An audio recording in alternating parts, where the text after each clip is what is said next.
중동에서 새로운 대규모 전쟁이 일어나려 하고 있으며 이는 이 지역의 새로운 군사동맹의 견고함을 시험하게 될 것입니다.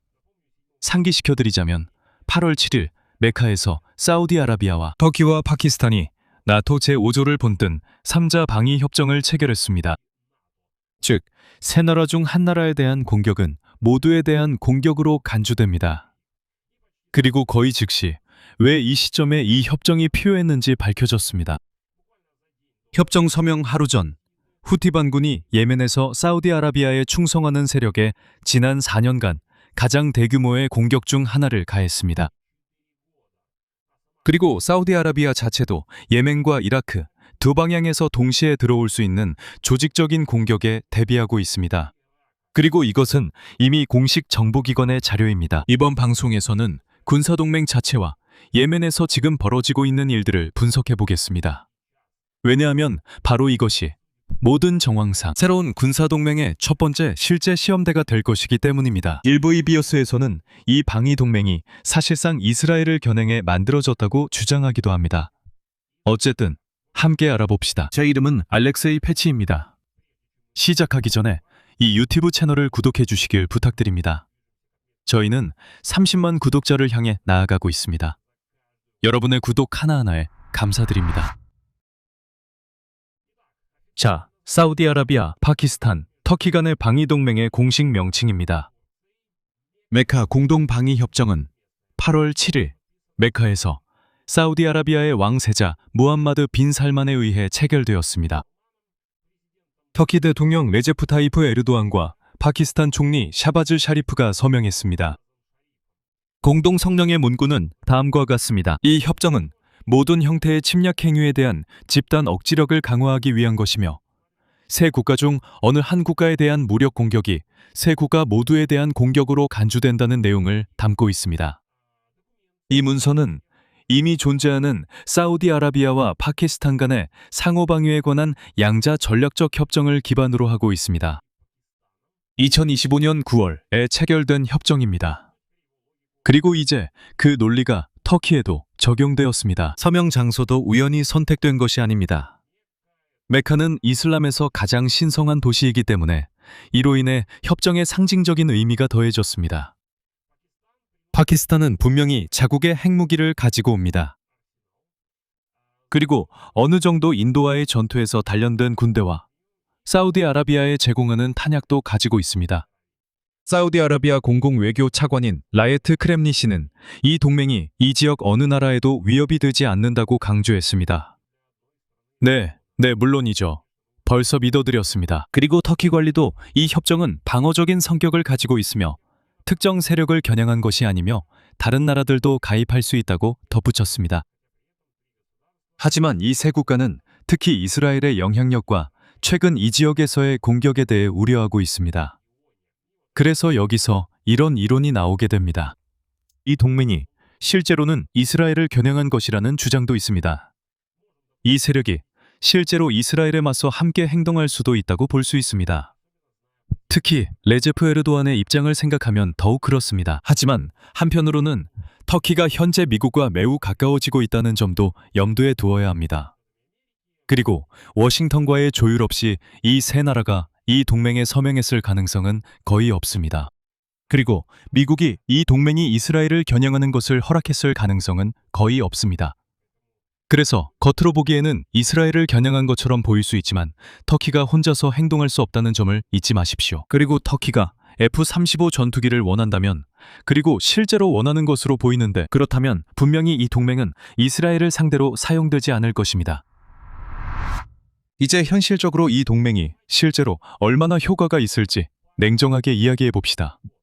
여기서 저는 제 생각을 덧붙이지 않고 애틀란틱 카운서얼의 분석을 인용하겠습니다. 전문가들은 사우디아라비아가 이미 2025년 9월부터 파키스탄과 상호 방위 협정을 맺고 있으며 2000년부터는 걸프협력회의 소속 6개 국가도 상호 방위 협정을 맺고 있다는 점을 상기시킵니다. 하지만 실제로 이 협정들 중 어느 것도 역사상 한 번도 파키스탄의 실질적인 대응으로 이어진 적이 없습니다. 즉 나토 제5조와 같은 방식으로요. 파키스탄은 이미 사우디아라비아의 일부 병력과 심지어 방공 시스템까지 파견했습니다. 하지만 전문가들의 평가에 따르면 이러한 지원이 결정적인 역할을 하기는 어렵고 철저히 상황 대응 차원의 지원에 그칠 가능성이 높습니다. 일부 전문가들은 파키스탄 당국자들이 2025년 협정에 핵우선이 포함되지 않았다고 주장하고 있다고 지적합니다. 하지만 당시 사우디 관리는 이에 대해 언급하며 그렇지 않다고 말했습니다. 우리는 바로 그 핵우선 때문에 협정에 서명했다고 했습니다. 그리고 애틀랜틱 카운슬의 평가에 따르면 이 협정의 실제 가치는 군사적인 것보다는 외교적인 측면에 더 있을 수 있습니다. 이란과의 전쟁이 시작되자마자 리야드는 이미 이슬라마바드와의 강화된 파트너십을 활용해 조용히 협상에 영향을 미치고 테헤란과의 긴장 고조를 관리했습니다. 동시에 동맹의 역사적 기반도 정말 탄탄합니다. 왜냐하면 파키스탄은 수십 년 동안 사우디 군대를 훈련시켜왔기 때문입니다. 터키와 파키스탄은 군함과 훈련기를 상호 교환해 왔습니다. 그리고 2023년에는 리야드가 앙카라와 터키 역사상 최대 규모의 방위산업 수출 계약을 체결해 터키 드론을 구매했습니다. 이제 왜 이 협정이 바로 지금 필요했는지에 대해 말씀드리겠습니다. 다시 말씀드리면 8월 6일 목요일 후티 반군이 드론과 탄도미사일을 동원한 캠프에 대한 동시다발적인 공격을 발표했습니다. 국제사회가 인정한 정부군의 캠프에 대한 공격이었습니다. 사우디아라비아가 지원하는 예멘 정부군이었습니다. 그 공격은 중앙과 동부 지역의 3개 주에 있는 캠프들을 겨냥한 것이었습니다. 그리고 후티 반군의 군사대변인 야히야 사리아는 정부군의 병력 집결을 후티 반군이 발견한 후 공격이 이루어졌다고 밝혔습니다. 이 병력들은 후티 반군을 직접 공격하기 위해 준비 중이었다고 전해졌습니다. 후티 반군은 참고로 이들을 사우디 용병이라고 부릅니다. 이것은 2022년 유엔의 중재로 휴전이 성립된 이후 4년간의 상대적인 평온이 이어진 뒤 예멘 내에서 발생한 첫 번째 대규모 교전입니다. 그리고 같은 날 후티 반군은 사우디아라비아 남부의 나즈란주를 직접 공격했습니다.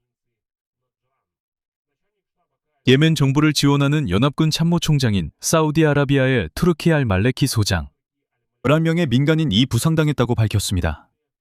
그중 7명은 사우디인, 1명은 예멘인, 2명은 이집트인, 1명은 파키스탄인이고 4살 어린이도 포함되어 있습니다. 그리고 알말레키는 후티 반군이 민간인 지역을 무차별적으로 공격하고 국제인도법을 위반했다고 비난했습니다. 전체적으로 이번 사태의 맥락은 다음과 같습니다. 후티 반군은 지난 7월 20일에 사우디아라비아에 대한 해상 봉쇄를 선언했으며 이를 봉쇄에 대한 봉쇄 작전이라고 명명했습니다. 이는 국제적으로 인정받는 예멘 정부의 요청에 따라 도입된 해상 및 항공교통 제한에 대한 대응이었습니다. 그 이후로 후티 반군은 홍해에서 사우디아라비아와 관련된 8척의 선박을 공격했다고 밝혔습니다. 전반적으로 보시다시피 이런 긴장고조의 악순환은 점점 더 심해지고 있으며 후티 반군은 날이 갈수록 사우디아라비아를 더욱 공격하려 하고 있습니다. 그리고 여기서 이 군사동맹과 직접적인 연관성이 나타납니다. 이 협정은 리야드가 예멘에서 친이란 후티 반군의 공격이 고조되는 상황에 직면한 시점에 체결되었습니다. 그리고 같은 날 사우디 권리는 CNN 통신에 밝혔습니다. 리야드는 인용하자면 이라크 민병대와 이란의 지원을 받는 후티 반군의 여러 동시다발적인 공격에 대비하고 있다고 밝혔습니다. 동시에 또한 걸프만 국가의 관계자들이 어떠한 공격에도 대응하기 위해 모든 필요한 조치를 취할 것이라고 덧붙였습니다. 더 나아가 이스라엘 매체 타임스 오브 이스라엘은 더욱 우려스러운 세부 사항을 전했습니다. 정보에 따르면 후티 반군과 이라크 민병대가 이란 혁명수비대의 간독하에 활동하는 이들이 조만간 민간인을 대상으로 진정으로 조직적인 공격을 가할 수 있다는 것입니다. 사우디아라비아의 에너지 인프라와 항구를 공격할 수 있다는 것입니까? 같은 사우디 관료에 따르면 이러한 위협은 특히 우려스럽다고 합니다. 왜냐하면 리야드가 이란과의 갈등을 완화하고 협상을 통한 해결을 계속해서 지지하고 있기 때문입니다. 그리고 그의 평가에 따르면 중재 노력은 올바른 방향으로 나아가고 있었다고 합니다. 그러니까 계획된 공격이 바로 이런 중재 노력을 방해하기 위해 의도적으로 겨냥될 수도 있다는 뜻입니다. 이와 함께 그 관료는 강조했습니다. 사우디와 미국의 협력은 모든 수준에서, 특히 미 중앙사령부와의 실질적인 협력을 포함해 매우 높은 수준을 유지하고 있다고 강조했습니다. 그리고 사우디아라비아는 어떤 공격에도 대응하기 위해 모든 필요한 조치를 취할 준비가 되어 있습니다. 이제 가장 중요한 질문입니다. 만약 리야드가 실제로 후티와 이라크 민병대의 조직적인 공격을 받는다면 이 협정이 효과를 발휘할 수 있을까요? 문서 자체의 논리에 따르면 사우디아라비아에 대한 공격은 공식적으로 터키와 파키스탄이 자신들에 대한 공격으로 간주하고 대응해야 한다는 의무를 부여합니다. 그리고 실제적인 조치들도 긴장이 고조되기 전부터 이미 시작되었습니다.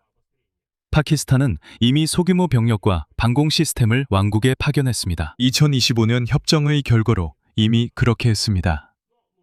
하지만 이런 조약들, 그리고 사우디아라비아는 2000년 조약을 포함해 이미 3개의 조약을 가지고 있다는 점을 인정해야 합니다. 한 번도 진정한 집단 군사 대응으로 이어진 적이 없습니다. 그리고 실제적인 지원도 제한적일 것이며 구체적인 상황에 따라 달라질 것입니다. 따라서 가장 가능성 있는 시나리오는 터키 군함과 파키스탄 항공기가 후티를 상대로 직접 전투에 투입되는 것이 아니라는 점입니다. 오히려 훨씬 더 제한적인 무언가일 것입니다. 예를 들어 파키스탄 요원들에 의한 사우디 방공망 강화, 추가 터키 방공 시스템의 배치 가능성, 그리고 국제 무대에서의 외교적 지원 등이 있을 수 있습니다. 그리고 예를 들어 애틀란틱 카운슬이 강조하듯이 동맹의 존재 자체를 테헤란과의 협상에서 지렛대로 활용하는 것입니다. 즉, 이제 리야드 뒤에는 단순한 형식적인 문서만 있는 것이 아니라는 점을 보여주는 것이죠. 그리고 그 뒤에는 이 지역에 2명 실상부한 주요 군사 강국이 있으며 그중 한 나라는 핵무기까지 보유하고 있습니다. 전반적으로 보시다시피 이것은 상징적인 효과가 더 큽니다. 터키와 파키스탄이 실제로 공개적으로 전쟁에 참전하는 것과는 다릅니다. 여기서 말을 마치겠습니다. 여러분의 의견과 결론을 이 영상 아래 댓글로 남겨주시고 채널 구독과 알림 설정, 좋아요도 잊지 마세요. 오늘은 여기까지입니다. 건강 조심하세요. 모두 안녕히 계세요.